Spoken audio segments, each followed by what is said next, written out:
Ésaïe chapitre 43. Ainsi parle maintenant l'Éternel qui t'a créé, ô Jacob, celui qui t'a fait, ô Israël. Ne crains rien, car je te rachète. Je t'appelle par ton nom. Tu es à moi. Et au verset 7, maintenant, il ajoute, je t'appelle par ton nom, tu es à moi. Et au verset 7, il dit, tout ce qui s'appelle de mon nom et que j'ai créé, pourquoi? Que j'ai créé pour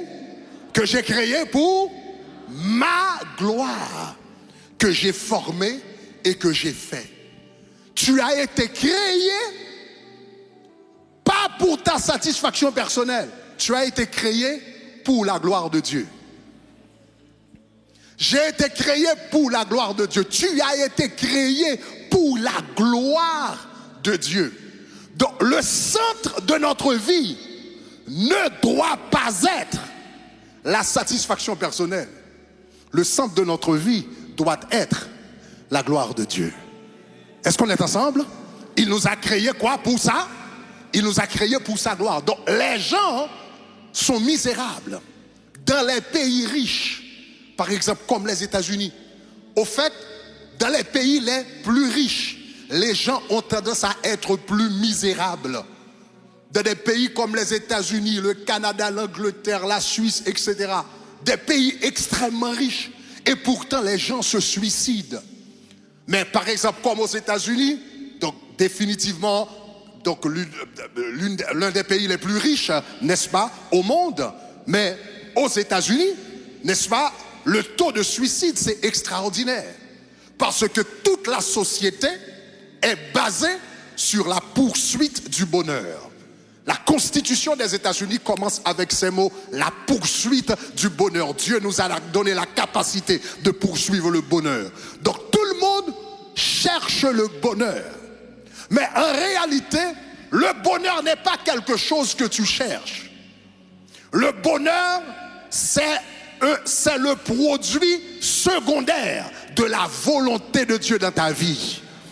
Quand tu fais la volonté de Dieu, est-ce que tu es avec moi? Quand tu fais la volonté de Dieu, quand tu marches selon la volonté de Dieu, quand tu vis selon la volonté de Dieu, tu trouves le bonheur, mais c'est un produit secondaire. Si tu essayes de trouver le bonheur comme produit prioritaire, comme idée principale, tu ne vas pas le trouver parce que Dieu ne t'a jamais créé pour chercher le bonheur. J'ai dit Dieu t'a jamais créé pour chercher le bonheur. Donc si tu te maries pour le bonheur, tu vas avoir un problème.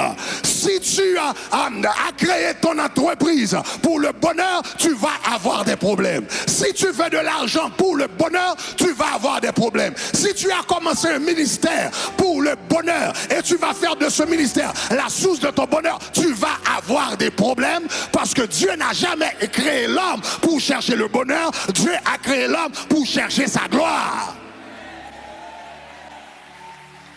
Et quand tu trouves sa gloire, nous allons apprendre ça demain matin, quand tu trouves sa gloire, tu trouves le bonheur parce que le bonheur de l'homme est caché dans la gloire de Dieu. Le bonheur de l'homme est caché dans la gloire de Dieu. Donc Dieu nous a créés pour sa gloire. Mais non seulement Dieu nous a créés pour sa gloire, Dieu nous a également sauvés pour sa gloire. Dieu nous a créés pour sa gloire, numéro 1. Deuxièmement, Dieu nous a sauvés pour sa gloire. Et l'épître aux Éphésiens, qui est une épître magistrale écrite sur le salut, dans le chapitre 1er, dans l'épître aux Éphésiens, l'apôtre Paul nous dresse un tableau du salut. Il nous fait comprendre que le salut a pris l'implication des 3 personnes de la Trinité. Donc il commence son épître avec ces mots: béni soit le Dieu et Père de notre Seigneur Jésus-Christ, qui nous a bénis de toute bénédiction spirituelle dans les lieux célestes. Et le texte va avancer plus loin au verset 5 le texte va dire, en lui, nous ayant prédestinés dans son amour à être des enfants d'adoption. Béni soit le Dieu le Père qui nous a bénis de toute bénédiction céleste dans les lieux célestes, nous ayant prédestinés. Qui nous a prédestinés? Le Père. Donc l'œuvre du salut a commencé avec le Père. C'est le Père qui a pris l'initiative, qui a dit: je vais sauver l'humanité, je vais racheter Grégory, je vais transformer la vie de Patricia. L'œuvre du salut a commencé avec le Père. Donc le Père, dans les lieux célestes, il a tout commencé, il a prédestiné, il nous a prédestinés. Le mot grec prédestiné utilisé ici, c'est proorizo en grec. Ce mot est composé de deux mots grecs, pro en grec qui signifie avant et orizo qui signifie marqué. Prédestiné, pré-marqué dans le monde. Pendant que tu étais encore dans la pensée de Dieu, tu avais été déjà marqué. Tu as été marqué. Tu étais déjà marqué. Avant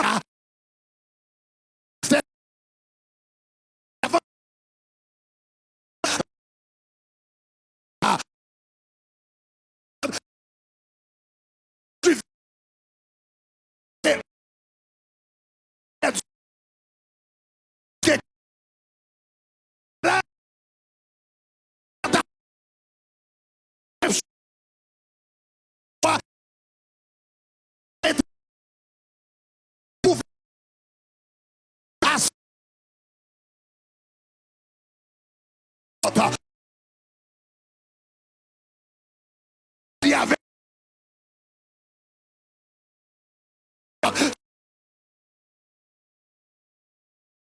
comprenez, dites-moi gloire. Le Père vous a prédestiné. Vous n'êtes pas ici par accident. Vous ne servez pas le Seigneur par accident. Vous n'êtes pas à la compassion par accident. Vous n'êtes pas dans le ministère par accident. Vous ne menez pas une vie de sanctification par accident.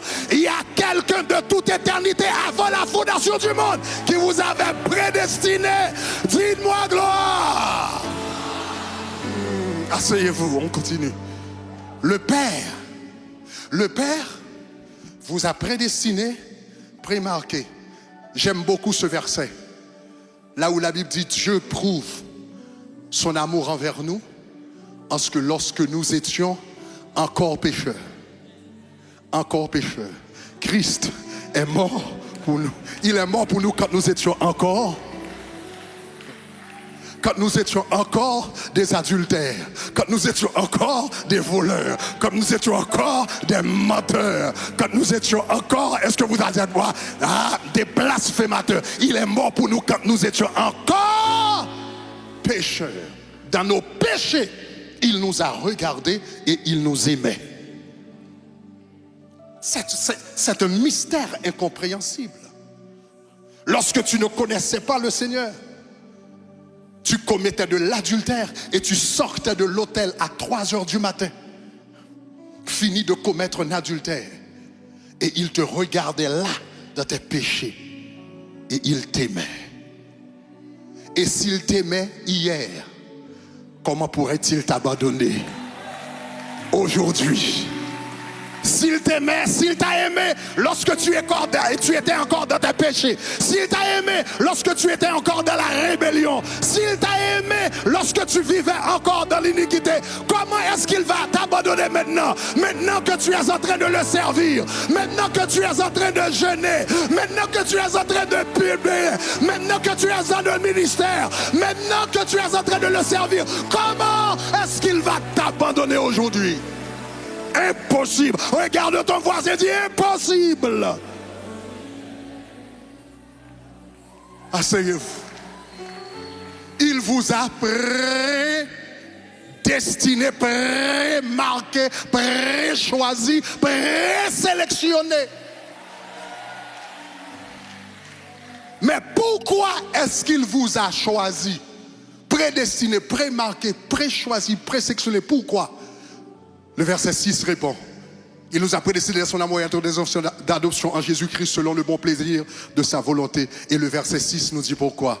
Dans Éphésiens chapitre 1er, le verset 6 dit, il nous a prédestinés, verset 6, à la louange, à la louange, à la louange, à la louange. Il ne nous a pas prédestinés pour nous-mêmes. Il ne nous a pas préchoisis pour nous-mêmes. Il ne nous a pas présélectionnés pour nous-mêmes. Mais il nous a prédestinés, préchoisis, présélectionnés, prémarqués, afin que je puisse venir à la compassion et lever mes mains en l'air et dire, Seigneur Jésus, je t'aime, je t'adore, je te glorifie. Toute ma vie t'appartient à la louange de sa.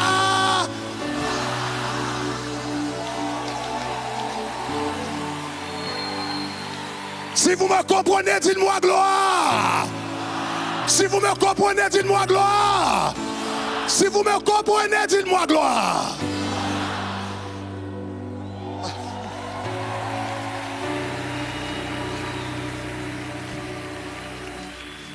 Asseyez-vous. Asseyez-vous donc.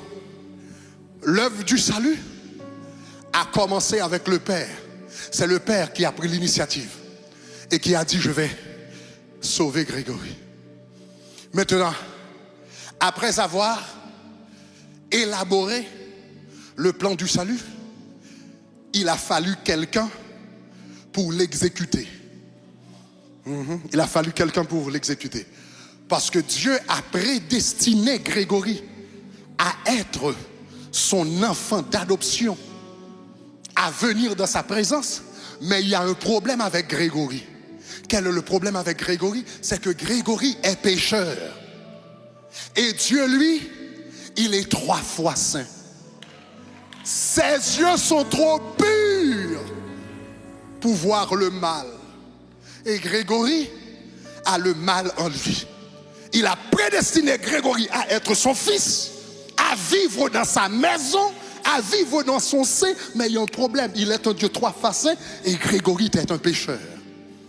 Donc la seule façon pour Grégory de devenir fils de Dieu, de rentrer dans la maison de Dieu, d'appartenir à la famille de Dieu et de venir dans la présence de Dieu, il faut que quelqu'un meure et paye le prix du péché de Grégory pour satisfaire la justice de Dieu, car le salaire du péché, c'est la mort. Il faut que quelqu'un meure et paye le prix de ses péchés.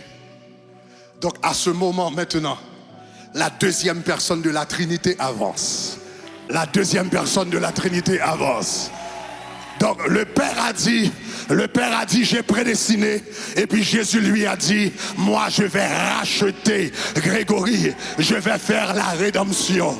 Donc Éphésiens chapitre 1, le premier verset 7 dit, maintenant en lui, c'est-à-dire en Jésus-Christ, nous avons la par son sang et nous avons la rédemption des péchés selon la lui nous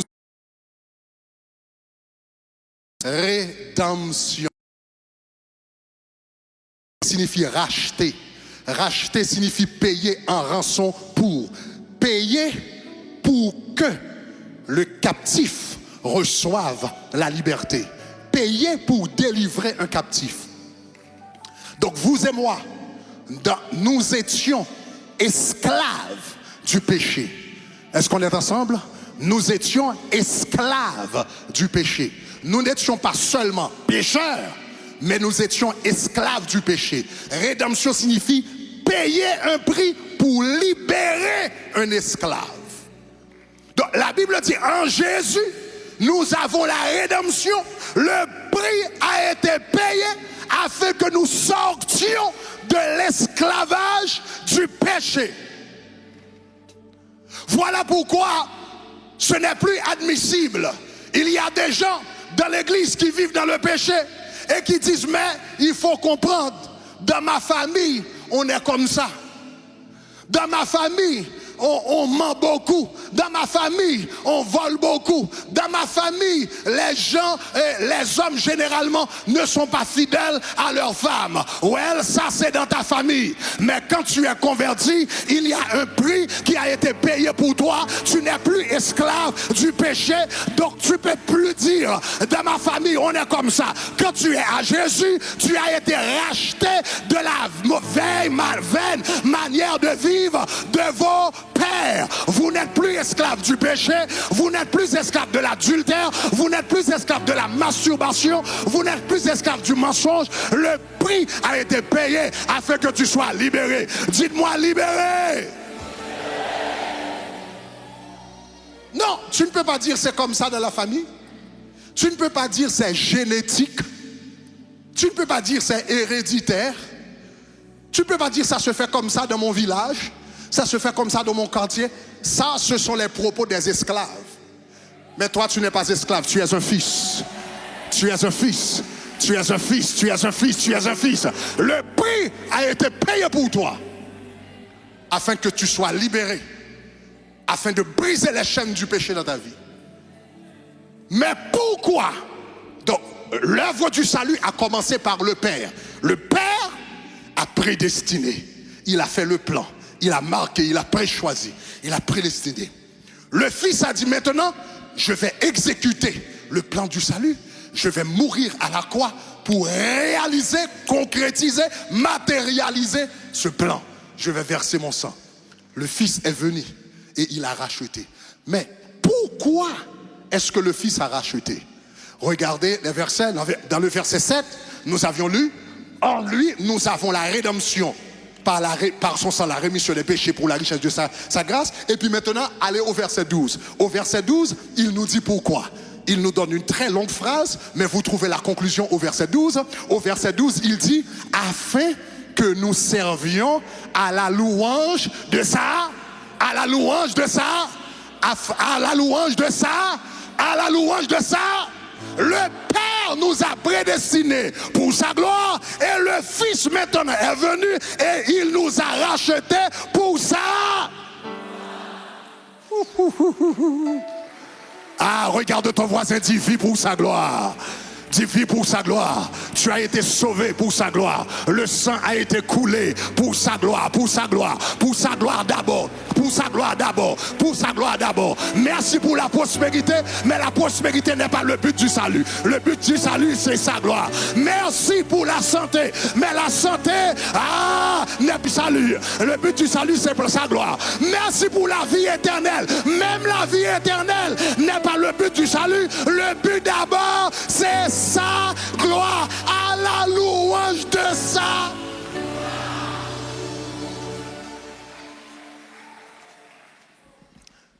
Le Père nous a prédestinés à commencer le processus du salut à travers la prédestination.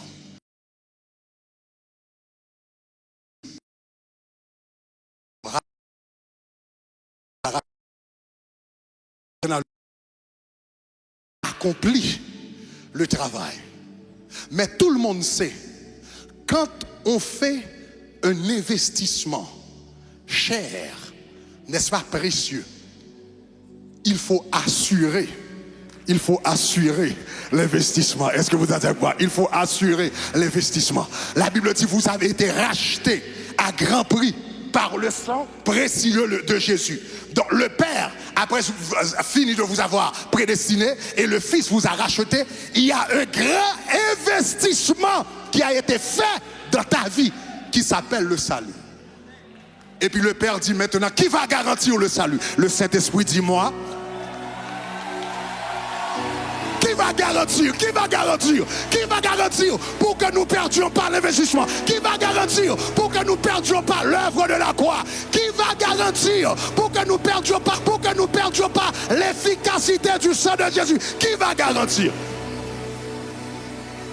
Donc le verset 13, asseyez-vous, le verset 13 dit, en lui vous aussi, après avoir entendu la parole de la vérité, l'évangile de votre salut. En lui vous avez cru, en lui vous avez cru, en lui vous avez cru. Et vous avez été... En lui vous avez cru. Scellé. Scellé. Il y a deux conditions importantes. En lui, après avoir entendu, pour recevoir ce sceau, numéro 1, il faut avoir entendu. Il faut que vous ayez entendu. Afin que, après avoir entendu l'évangile de votre salut. Et deuxièmement, et que vous avez cru. Donc, le jour où tu as entendu l'évangile du salut, tu as entendu la prédication, et on t'a dit, viens maintenant et donne ta vie à Jésus. Cliquez sur Internet, donne ta vie. Tu as entendu la parole de la vérité et tu as cru. Tu es venu par devant. Tu as cliqué sur un lien. Tu t'es mis à genoux. Tu as fait une prière dans ton cœur. Le jour où tu as entendu l'évangile et tu as cru, il y a un gros sceau qui est sorti du ciel et qui est tombé sur ta vie. Et ce sceau s'appelle le Saint-Esprit. Le sceau, quand c'est scellé, si on veut envoyer une lettre de l'église de compassion, et puis on veut clarifier que cette lettre est authentique. On veut clarifier que cette lettre est véridique. On veut clarifier que cette lettre vraie vient vraiment de l'église. Après avoir écrit la lettre, et bien maintenant, est-ce que vous êtes avec moi? Après avoir signé, on va prendre le sceau de l'église et on va sceller. Le sceau veut dire c'est vrai. Le faux veut dire c'est vérité. Le faux veut dire c'est ça. Le jour où tu as accepté Jésus, tu as entendu la parole, tu as donné ta vie à Jésus, le Saint-Esprit de Dieu, le sceau est sorti du ciel. Il est tombé sur ta vie. Ton salut est vrai. Ton salut est véridique. Ton salut est authentique. Ton salut est réel. Parce que tu as été scellé. Oh, regarde ton voisin, dit, je suis scellé, je suis scellé, je suis scellé, je suis scellé du Saint-Esprit. Ce sceau est invisible, ce sceau tu ne peux pas le voir, ce sceau tu ne peux pas le percevoir, mais je te garantis, dans le monde des ténèbres, on voit ce sceau. Je te garantis, les sorciers voient ce sceau. Je te garantis, les magiciens voient ce sceau. Je te garantis, les hommes mystiques, ils voient. Vous avez été scellés du Saint-Esprit. Et l'auteur dit, vous avez été scellés du Saint-Esprit qui a été promis. Et verset 14 dit, lequel est un gage, est le gage, de votre héritage. Lequel est le gage? C'est ce qui garantit l'héritage du salut. Ce sceau qui dit c'est vrai, c'est authentique, c'est réel, c'est véridique, c'est véritable. Ce sceau est le gage de votre héritage. Maintenant, suivez avec moi. Le processus du salut, Paul explique dans Éphésiens chapitre 1er, commence avec le Père. Le Père vous a prédestiné, mais il l'a fait pourquoi? Pour sa gloire. Et puis le Fils va venir maintenant, il vous a racheté en mourant à la croix sur le bois du calvaire et versant son sang. Et il l'a fait pourquoi? Pour sa gloire. Et le Saint-Esprit a dit, moi, je vais sceller l'œuvre du salut et je vais constituer l'assurance du salut. Mais pourquoi est-ce que le Saint-Esprit de Dieu l'a fait? Regardez le verset 14. Lequel est le gage de notre héritage pour la rédemption de ceux que Dieu s'est assis à la louange. À la louange, à la louange, à la louange de ça.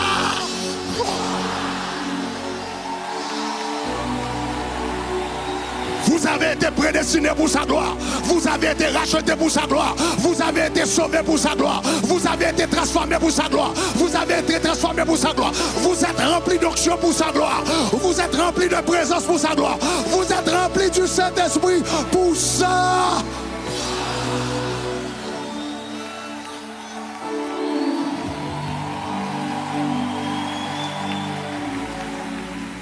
L'homme n'est pas le centre de tout. L'homme n'est pas le centre de tout. Je ne suis pas le centre de tout. Pasteur Marcelo n'est pas le centre de tout. Ma femme n'est pas le centre de tout. De tout, c'est Dieu et tout existe pour la gloire de Dieu.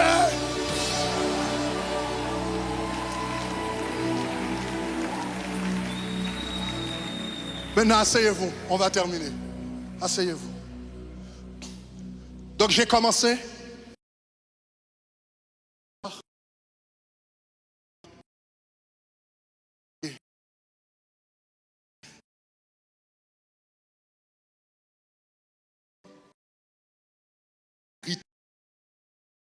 Mais qui est souvent ignoré.